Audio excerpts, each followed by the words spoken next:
tale of Mr. Morton. Mr. Morton is who? He is the subject of our tale, and the predicate tells what Mr. Morton must do.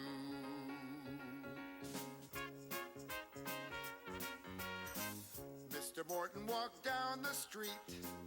Mr. Morton walked. Mr. Morton talked to his cat.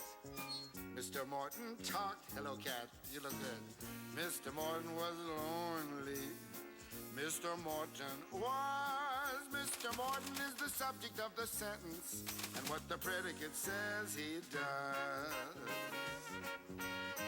Mr. Morton knew just one girl. Mr. Morton knew. Mr. Morton grew flowers for Pearl. Mr. Morton grew. Mr. Morton was very shy.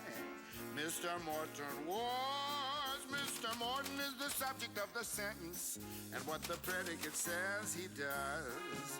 The subject is a noun. That's a person, place, or thing. It's who or what the sentence is about. And the predicate is the verb. That's the action word that gets this subject up and out. Mr. Morton wrote Pearl a poem. Mr. Morton wrote. Pearl replied in the afternoon. Pearl replied by a note.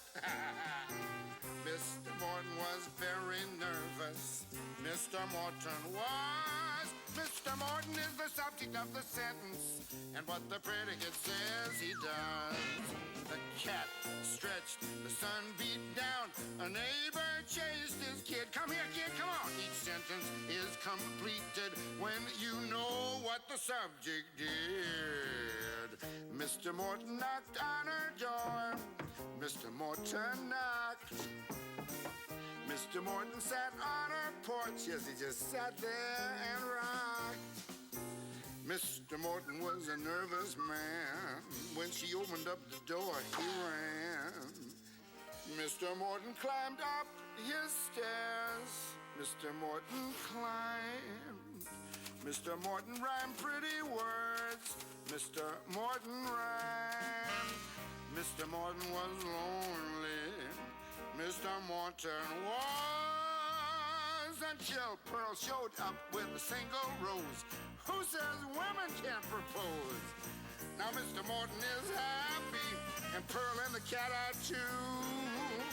They're the subject of the sentence, and what the predicate says, hey!